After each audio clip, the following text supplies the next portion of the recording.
Hello बच्चों, स्वागत करता हूं आपका आपके अपने YouTube चैनल BSCB हेल्प पे।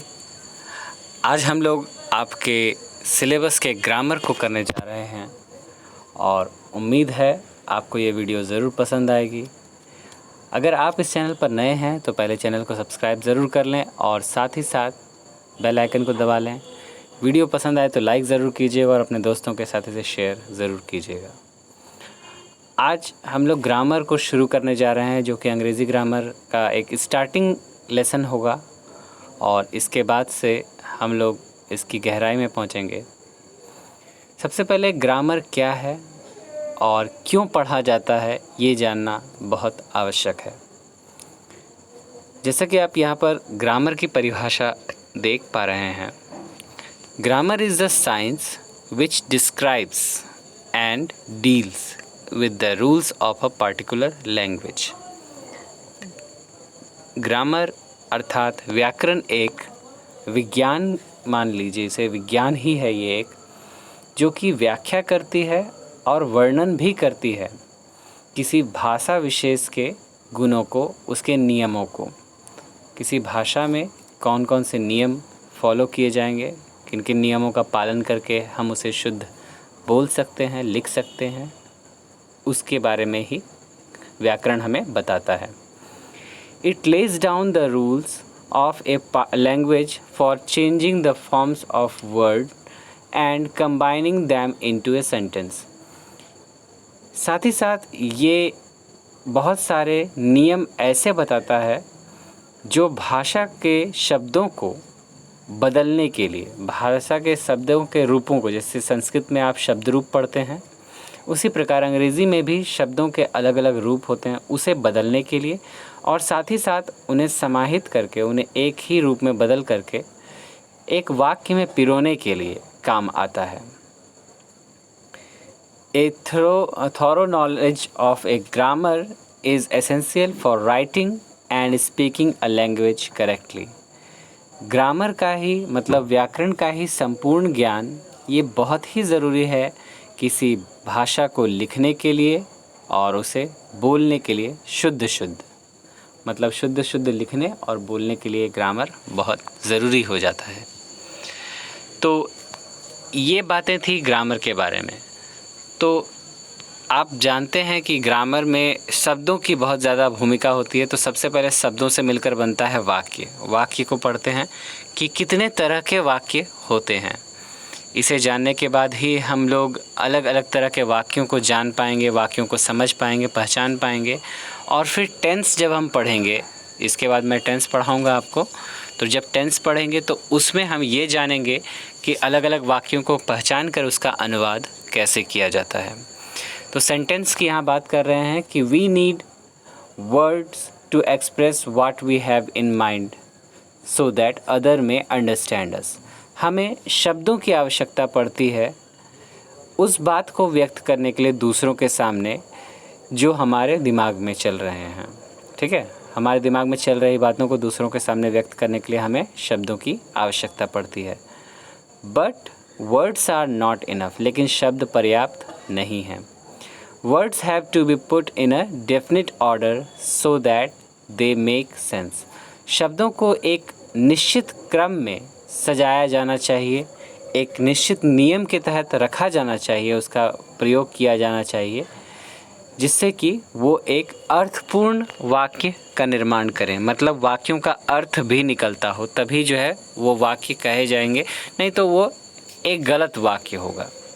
ठीक है, तो ये तो थे शब्दों के बारे में। अब इसका सेंटेंस का डिफिनेशन क्या होगा, तो इसका डिफिनेशन में आप देख सकते हैं, a group of word arranged in a manner which makes a complete sense is called a sentence.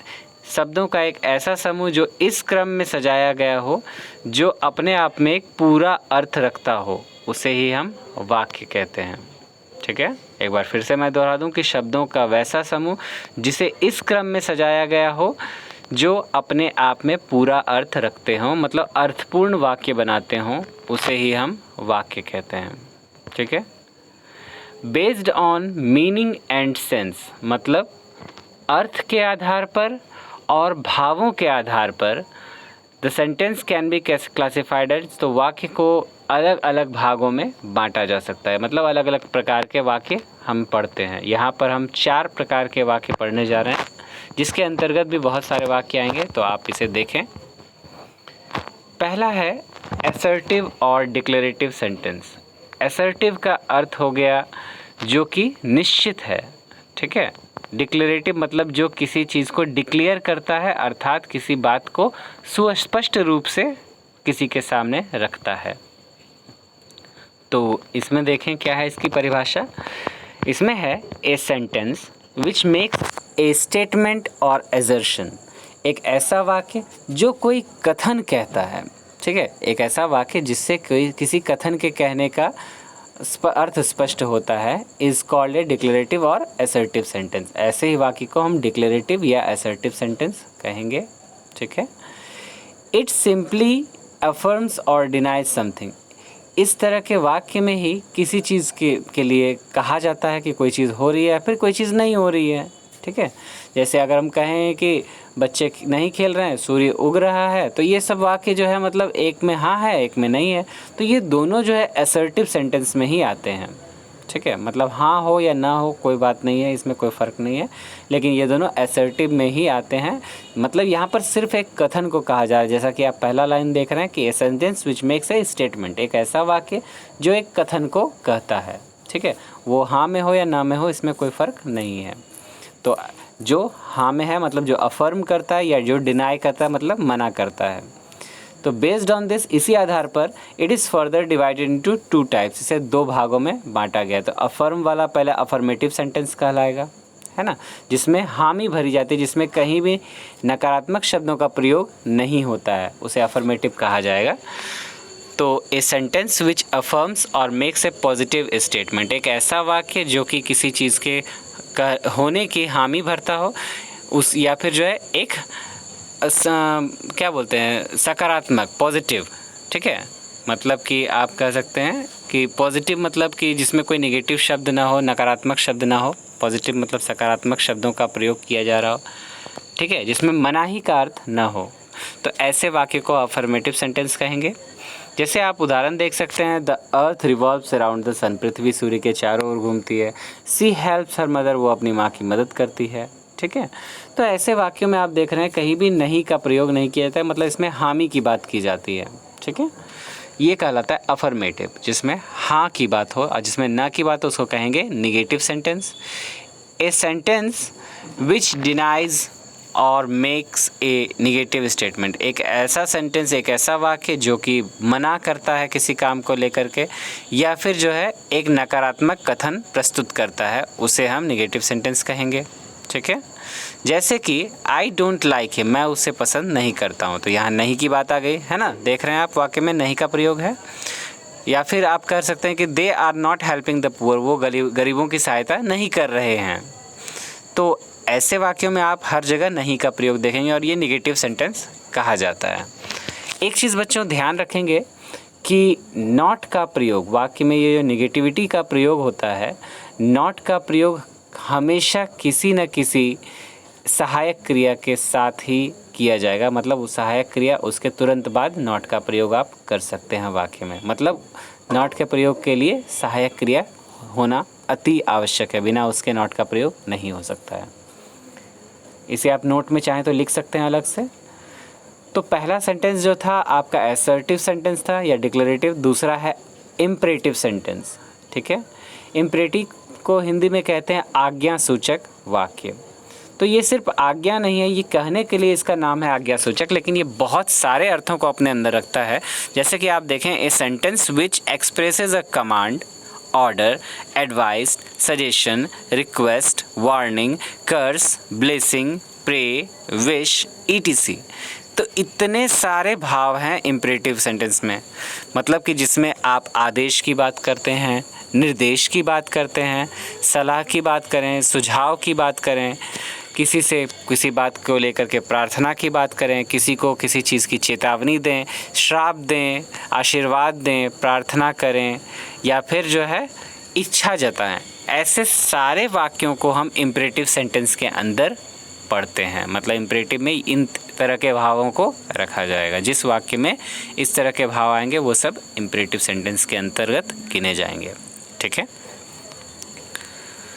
जैसे कि आपको देखिए मैंने हर किस्म के जितने तरह के मैंने बताए सबका एक एक उदाहरण मैंने दिया है। आर कॉल इम्परेटिव सेंटेंस में यहाँ पर पहला आपको देख रहे हैं कि bring a glass of water, मेरे लिए एक गिलास पानी लाओ, ये एक तरह का कमांड हुआ, किसी के लिए आदेश हुआ। ठीक है, स्टैंड अप, ये ऑर्डर हो गया, निर्देश हो गया। ठीक है, please give me some money, कृपया मुझे कुछ पैसे दीजिए, तो ये रिक्वेस्ट हो गया। ठीक है, किसी को हम जो है अनुरोध कर रहे हैं। Choose physics as your honours paper, ये किसी को हम सजेशन दे रहे हैं कि फिज़िक्स को अपने ऑनर्स पेपर के रूप में चुनो, ये एक सजेशन हो गया, ये ऑर्डर नहीं हुआ। चुनना न चुनना उसके मन पर है, ये एक सजेशन हुआ उसके लिए। फिर है टेक मेडिसिन इन टाइम, ये एडवाइस हो गया, सलाह हो गया कि दवाई समय पर खाया करो। ठीक है, फिर डोंट टच द वायर, तार को मत छुओ, ये वार्निंग हो गया, ये एक मतलब चेतावनी हो गई। फिर may you die of cholera, मतलब तुम जो है कोलेरा से मर जाओ, ये एक श्राप टाइप का हो गया। फिर हो गया मे यू गेट सक्सेस, तुम जो है मतलब सफलता प्राप्त करो, ये आशीर्वाद हो गया, ब्लेसिंग हो गई। गॉड ब्लेस यू, ये प्रार्थना हो गई कि ईश्वर तुम्हारा भला करे, ये प्रार्थना हो गई। और लॉन्ग लिव आवर फ्रेंडशिप, हमारी मित्रता अमर रहे, ये इच्छा हो गई, कामना हो गई, विश हो गया। ठीक है, तो इस तरह के जितने भी आप वाक्य देखेंगे इस तरह के भावों के, वो सब के सब आपके इम्परेटिव सेंटेंस के अंतर्गत आएंगे। तो based on type of sentences, imperative sentence is divided into 4 types. तो इस तरह के प्रकारों को हम देखें तो इम्परेटिव सेंटेंस को 4 भागों में बांटा गया है। पहला है sentence expressing order, command, advice और रिक्वेस्ट, मतलब ऐसा वाक्य जिसमें ऑर्डर, कमांड या सलाह या निर्देश, ऐसा कुछ आदेश निर्देश दिया जा रहा हो। ठीक है, तो ऐसे वाक्य का उदाहरण आप यहीं देख पाएंगे, सबसे ऊपर ही है, और command, order, request, suggestion, advice, ये सब जो है आपके पहले टाइप में आ जाएंगे। दूसरा ध्यान दीजिए, ये थोड़ा सा अलग है इसीलिए मैंने इसको अलग से बताया है। इम्फेटिक्स इम्परेटिव, मतलब इम्फेटिक का अर्थ हो गया ज़ोरदार, मतलब जिस वाक्य को कहने में हम ज़ोर डालते हैं। जैसे आप सीधा समझें इस बात को इस तरह से कि अगर हम बोलते हैं मैं पढ़ता हूँ, ठीक है, मैं पढ़ता हूँ, ये एक सिंपल सा वाक्य हो गया, एक साधारण सा कथन हो गया। लेकिन अगर आपसे कोई पूछे पढ़ते हो, तो आप बोले हाँ पढ़ता तो हूँ मैं। ठीक है, ये तो जो लग गया कि मैं पढ़ता तो हूँ, मतलब आप अपनी बात में ज़ोर देकर कहते हैं कि हाँ मैं पढ़ता हूँ, है ना।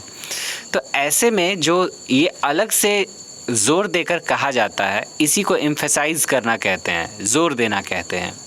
ठीक है, it is the imperative form that is mostly used for polite request. ये विनम्र क्या बोलते हैं रिक्वेस्ट को, मतलब कि अनुरोध करने के लिए।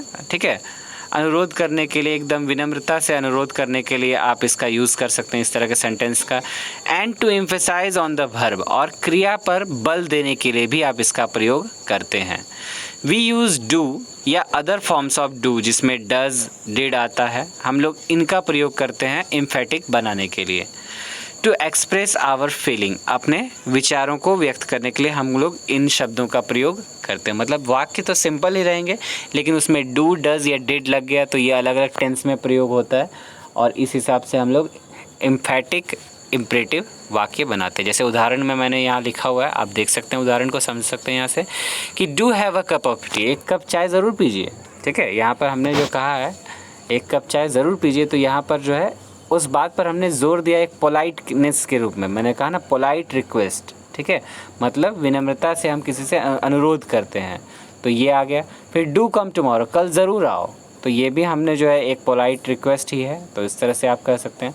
ध्यान दीजिएगा यहाँ पर दोनों वाक्य डू से शुरू हुए, तो ऐसा नहीं कि जितना भी वाक्य डू से शुरू होता है सब आपका एम्फेटिक इम्परेटिव ही होगा। यहाँ पर मैंने लिखा है कि if do is not used as to emphasise but for verb, do का प्रयोग अगर एम्फेसाइज के लिए ना किया जाए, मतलब जोर देने के लिए ना किया जाए, बल्कि क्रिया के रूप में किया जाए, मतलब डू मतलब होता है करना, ये भी आप जानते हैं, तो इस रूप में अगर डू का प्रयोग किया जाए then it is not emphatic, ये एम्फेटिक सेंटेंस नहीं होगा। It is only imperative sentence, ये केवल एक इम्परेटिव सेंटेंस रहेगा, लेकिन एम्फेटिक सेंटेंस ये नहीं होगा। जैसे डू दिस एट वंस, इसे अभी करो, है ना, ये जोर देकर हम वाक्य को कहते हैं, तो इसे अभी करो। फिर do what ever you like, जो मर्जी में आता है करो, तो यहाँ करने के लिए जो है सेंस में ये डू का प्रयोग किया जा रहा है, न कि वाक्य में जोर देने के लिए कहा जा रहा है। ठीक है, इस बात को आप ध्यान रखेंगे। फिर तीसरा टाइप जो है सब सेंटेंस बिगनिंग विथ लेट, ये भी आपका जो है एक प्रकार ही है जिसको आप इम्परेटिव सेंटेंस का प्रकार में गिनेंगे। तीसरा प्रकार है ये कि in this type of imperative sentence feeling of suggestion, advice, allow to do something और परमिशन इज़ एक्सप्रेस्ड। इस तरह के इम्परेटिव वाक्यों में फीलिंग ऑफ सजेशन मतलब कि सजेशन सुझाव का एक फीलिंग होता है, एडवाइस मतलब किसी को सलाह देने का फीलिंग होता है, अलाउ मतलब किसी काम को करने के लिए, अलाउ टू डू समथिंग किसी काम को करने के लिए यहाँ पर जो फीलिंग होती है, और परमिशन इज़ एक्सप्रेस्ड या फिर परमिशन दिया जाए, इस बात के भाव को यहाँ दिखाया जाता है। जैसे हम किसी को कहते हैं कि चलो फिल्म देखने चलते हैं, तो let us go to film, इस तरह से आप कह सकते हैं। जैसे यहाँ पर लेट का वाक्य यहाँ पर आ जाएगा कि लेट अस गो होम, चलो घर चलें। तो इस तरह के वाक्य में आप जो है देख पा रहे हैं कि यहाँ पर ये एक एडवाइस है। ठीक है, फिर let me go to the movies today, आज मुझे फ़िल्म देखने जाने दो, तो ये परमिशन की बात हो गई यहाँ पर। तो इस तरह के वाक्यों को आप लेट से शुरू करते हैं और ये भी एक तरह का इम्परेटिव सेंटेंस ही है। ठीक है, अगला है ऑप्टेटिव सेंटेंस। ये भी इम्परेटिव सेंटेंस का ही प्रकार है कि इम्परेटिव एक्सप्रेसिंग कर्स, ब्लेस, प्रे, विश, मतलब ऐसे इम्परेटिव सेंटेंस जो श्राप को, जिसको अभिशाप कहते हैं, या आशीर्वाद को या प्रार्थना को या फिर जो है किसी इच्छा को जताते हों, ऐसे वाक्यों को ऑप्टेटिव सेंटेंस कहा जाता है। इसके उदाहरण हमने पहले भी लिखे हैं, जहाँ पर मैंने इम्परेटिव का 10 गो उदाहरण दिया था, वहाँ पर आप देख सकते हैं। या फिर मैंने और भी यहाँ पर उदाहरण दिया है कि लॉन्ग लिव आवर यूनिटी, हमारी एकता जिंदाबाद, हमारी एकता अमर रहे। ठीक है, तो ये इस चीज़ के जैसे वाक्य को आप देख सकते हैं, तो ये एक ऑप्टेटिव सेंटेंस है। यहाँ पर जो है ये इच्छा को जता रहा है, विश को जता रहा है। May you be blessed with a son, ईश्वर करे तुम्हें एक पुत्र हो। ठीक है, तो यहाँ पर ये विश की बात हो रही है, किसी को विश कर रहे हैं। ठीक है, तो ऐसे वाक्य ऑप्टेटिव सेंटेंस कहे जाते हैं। आगे हम देखते हैं तीसरे प्रकार के सेंटेंस को। यहाँ पर हमने 2 पढ़ लिए हैं, एक असर्टिव या डिक्लेरेटिव कहें, जिसके अंदर हमने निगेटिव, एफर्मेटिव और निगेटिव को पढ़ा। दूसरा हमने इम्परेटिव पढ़ा, जिसमें कि पहला हमने पढ़ा कि जो ऑर्डर कमांड वाले वाक्य हैं। फिर हमने पढ़ा कि जो इसमें आपके क्या बोलते हैं वो जो था, 1 मिनट मैं बता दूं, ये था आपका हाँ एम्फेटिक वाला था, उसके बाद लेट वाले वाक्य और ऑप्टेटिव वाक्य। ठीक है, उसके बाद आते हैं हम यहाँ इंट्रोगेटिव सेंटेंस को। इंट्रोगेटिव सेंटेंस में इंट्रोगेटिव का अर्थ ही होता है प्रश्नवाचक वाक्य, मतलब जिसमें प्रश्न पूछने की बात हो रही हो। ए sentence which ask A question is called an interrogative sentence, मतलब एक ऐसा वाक्य जिससे प्रश्न पूछने का बोध उत्पन्न हो रहा हो, उसे इंट्रोगेटिव सेंटेंस कहते हैं। अब जैसे एग्जाम्पल आप इसका देखें कि are you going to school tomorrow, क्या तुम कल विद्यालय जा रहे हो, तो ये भी एक प्रश्न पूछना हुआ। फिर वेयर डू यू लिव, तुम कहाँ रहते हो, ये भी एक प्रश्न हुआ। तो ध्यान देंगे इन दोनों प्रश्नों में अंतर क्या है कि पहला है कि are you going to school tomorrow, क्या तुम कल विद्यालय जा रहे हो, तो इसका जवाब हाँ या ना में होगा, इसके अलावा इसका जवाब नहीं हो सकता। ठीक है, और दूसरा है कि वेयर डू यू लिव, तो इसका जवाब किसी स्थान के नाम पर होगा, ना कि हाँ या ना में। तो एक ऐसा सवाल होता है जिसका जवाब केवल हाँ या ना में दिया जाता है, और एक ऐसा सवाल होता है जिसका कोई पार्टिकुलर जवाब होता है। तो इस हिसाब से इसको 2 भागों में बांटा गया है कि it can be divided into 2 groups based on the answer given to the asked question. इसे 2 ग्रुप में बांटा गया है और ये इस आधार पर बांटा गया है कि सवाल का उत्तर क्या होता है, एक हाँ या ना उत्तर वाला, और एक होता है किसी सवाल के पार्टिकुलर जवाब वाला। तो पहला है sentence starting with axillary verb और एनोमलस फेनाइट। तो एक्सिलरी वर्ब या एनोमलस फेनाइट आखिर है क्या? देखिए, इसी को हम लोग हेल्पिंग वर्ब भी कहते हैं, जिसको सहायक क्रिया कहा जाता है। तो इसमें आप देखेंगे कि the answer of these question are yes और नो, इस तरह के प्रश्नों का उत्तर जो है हाँ या ना में होता है। देयर आर 24 एनोमलस फेनाइट, तो यहाँ पर कुल जो है 24 ऐसे सहायक क्रियाएं हैं, जिसको हम लोग इस तरह से देख सकते हैं। पहले प्राइमरी वर्ब में आ जाएंगे डू, डज, डिड, इसको एक कैटेगरी में रख सकते हैं, ये डू के फॉर्म में आ गए। फिर हैज़, हैव, हैड, ये हैव के फॉर्म में आ गए। ठीक है। फिर is am are was were, ये बी के फॉर्म में आते हैं, बी के लिए is am are was were का प्रयोग किया जाता है अलग अलग टेंसेज में। और दूसरा है प्राइमरी के बाद मॉडल वर्ब्स। मॉडल वर्ब कुल 13 होते हैं, जिसमें कि आप can, may, shall, will, could, might, should, would, must, ought to, used to, need और डेयर, ये कुल 13 हैं मॉडल वर्ब। इनको आपको याद होना चाहिए, ये सब वर्ब्स याद होने चाहिए।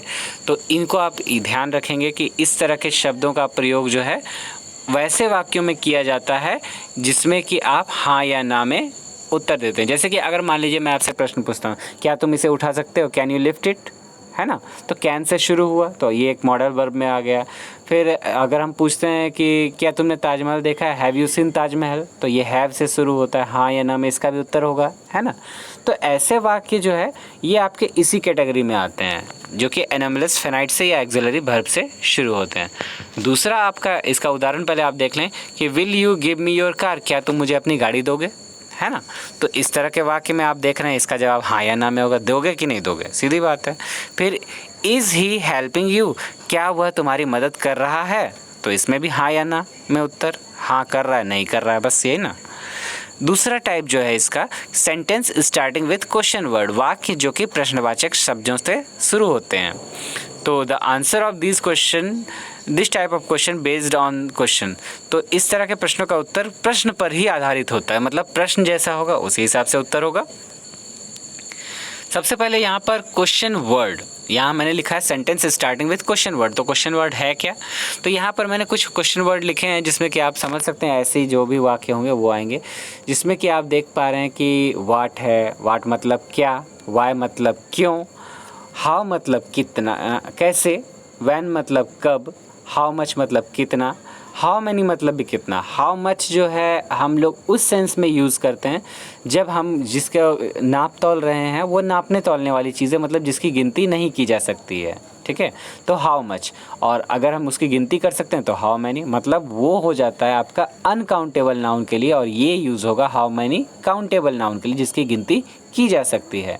हु मतलब कौन, हुम मतलब भी कौन, ठीक है, हुज़ मतलब किसको या किसका, विच मतलब जो है कौन सा, सिंस व्हेन मतलब कब से। तो ये सारे जो हैं आपके क्वेश्चन वर्ड्स हैं जिससे कि वाक्य आपके शुरू हो सकते हैं।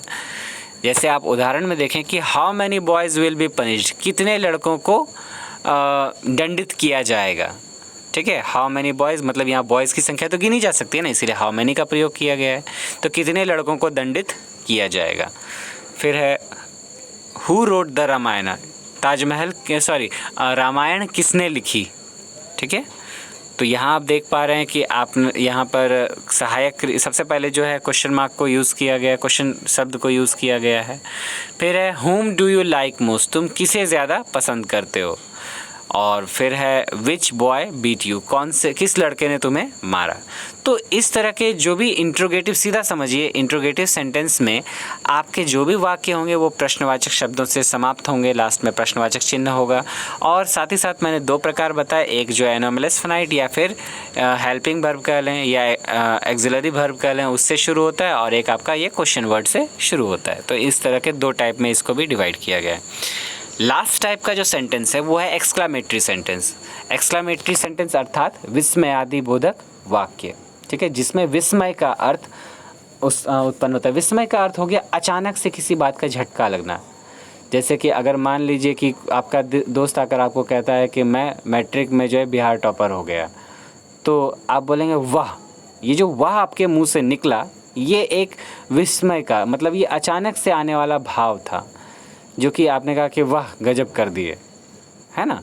या फिर अगर हम कहेंगे कि आज मेरे घर पे मेरे रिश्ते में रिश्तेदार में किसी का जो है देहांत हो गया, तो बोल कि ओह कितना दुखद हो गया। ये ओह जो शब्द आया ये दुख को व्यक्त करता है ना। तो ऐसे वाक्य ही एक्सक्लेमेटरी सेंटेंस में प्रयोग किए जाते हैं। तो ए sentence which expresses a strong feeling और सडन फीलिंग, एक ऐसा वाक्य जो किसी बात को लेकर के एकदम स्ट्रॉन्ग फीलिंग को दिखाता है, आपकी भावनाओं को दिखाता है या अचानक से होने वाली भावनाओं को दिखाता है। जैसे कि प्लीज़र का अर्थ होता है खुशी को व्यक्त करना, सॉरो मतलब दुख को व्यक्त करना, सरप्राइज़ मतलब आश्चर्य को व्यक्त करना, एंगर क्रोध को व्यक्त करना, कॉन्टेम्प्ट मतलब गुस्से को, कॉन्टेम्प्ट का अर्थ मतलब पछतावे को व्यक्त करना, एप्लॉज का अर्थ हो गया क्षमा मांगने के भाव को, ठीक है। रिग्रेट का अर्थ होता है किसी चीज़ पर भी पछताना, रिग्रेट इसमें भी आता है। डिसगस्ट मतलब कोई चीज़ जब हद से ज़्यादा होती है उसमें आप इसका प्रयोग करते हैं। तो about something which has been said और done are called exclamatory sentence. तो ये सब भाव हम लोग उसके बारे में व्यक्त करते हैं जिसके बारे में कुछ कहा जा रहा है या किया जा रहा है। तो ऐसे वाक्यों को ही हम लोग विस्मयादिबोधक वाक्य कहते हैं। They usually begin with how और वाट। ये सेंटेंस जो हैं ज़्यादातर हाउ या वाट से शुरू होते हैं। मतलब अगर ऐसे ही एक्सक्लेमेटरी सेंटेंस शुरू हो रहे हो तो ध्यान दीजिएगा, हाउ और वाट वहाँ पर क्वेश्चन वाला भी वाक्य था, लेकिन वहाँ पर क्या था कि वो आपका प्रश्न पूछने का बोध उत्पन्न कर रहा था, यहाँ पर आश्चर्य का बोध उत्पन्न करेगा। दोनों में भाव का अंतर है, ठीक है। जैसे कि आप यहाँ पर इसके अलावा भी मतलब हाउ और वाट के अलावा भी कुछ हैं कि वर्ड्स ऑफ एक्सक्लेमेशन मतलब विस्मय के शब्दों का प्रयोग किया जा सकता है। जैसे कि एलास का अर्थ होता है हाय, ठीक है।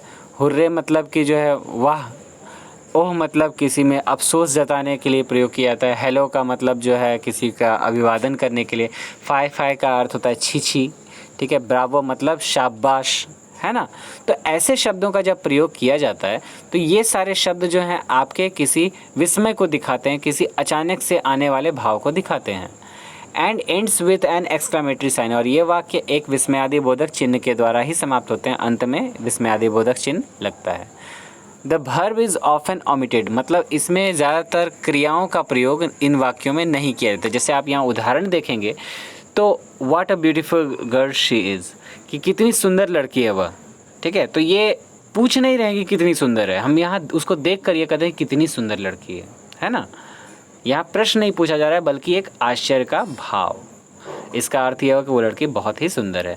जैसे और है कि how kind the king is, राजा कितना दयालु है। अब ये थोड़ी पूछने के राजा कितना दयालु है, यहाँ पर इसका अर्थ होता है कि राजा बहुत दयालु है, ठीक है। फिर अगला वाक्य है Bravo you have done well, कि शाबाश तुमने बहुत अच्छा काम किया है। फिर है ओह इनफ, ओह ये बहुत हो गया, है ना। फिर है hurray we have won the match, कि वाह शानदार हम लोग मैच जीत गए। तो बच्चों इस प्रकार से मैंने कोशिश की है कि आपको मैं सेंटेंस का पूरा कॉन्सेप्ट दे सकूं। आज की वीडियो शायद मेरे इस चैनल की सबसे लंबी वीडियो है। धैर्य से आप देखेंगे और इसे समझेंगे तो इसके लिए मैं आपको, अगर ये चैनल पसंद आया हो, ये वीडियो पसंद आई हो तो लाइक ज़रूर कीजिएगा इस वीडियो को, और साथ ही साथ अपने दोस्तों को फैला दीजिएगा ताकि वो उनका भी ग्रामर अगर कमज़ोर हो तो वो ग्रामर में खुद को अच्छा कर सकें। ज़रूरी नहीं कि ये 10th क्लास के बच्चों के लिए है, ये मैं इस लेवल का बना रहा हूँ कि ये हर क्लास के बच्चों के लिए आवश्यक हो। तो आप इसे सभी के साथ शेयर कर सकते हैं। आराम से शेयर कीजिए, खुले दिल से शेयर कीजिए, पूरे बिहार में फैलाइए और हो सके तो भारत के अन्य हिस्सों में भी फैलाइए। और इस चैनल को सपोर्ट करते रहिए, दोस्तों को कहिए सब्सक्राइब करें और आप खुद भी सब्सक्राइब करें। वीडियो पसंद आए तो लाइक ज़रूर कीजिएगा, आपके इस लाइक से मोटिवेशन मिलता है। और एक समस्या है, मेरे वीडियोस पे कमेंट्स ऑफ हो गया जिसे मैं एक्टिव करने की बार बार कोशिश कर पा रहा हूँ, लेकिन ये हो नहीं रहा है, तो उसके लिए मैं क्षमा चाहता हूँ। आप कमेंट नहीं कर पा रहे हैं, आप अपने प्रश्नों को पूछ नहीं पा रहे हैं, तो इसके लिए मैं बहुत खेद रखता हूँ, बहुत क्षमा चाहता हूँ। लेकिन ये कमेंट्स को मैं ऑन करने की पूरी कोशिश कर रहा हूँ, लेकिन ये हो नहीं पा रही है। अगर आप में से किसी को इसकी विधि पता हो तो मैं अगले वीडियो में आपसे जुड़ूंगा, उसमें मैं अपना हो सकता है कॉन्टैक्ट नंबर दे दूँ, आप उससे मुझसे बात कर सकते हैं। मुझे वहाँ आप व्हाट्सएप पर बात कर सकते हैं, वहाँ मुझसे कहिएगा।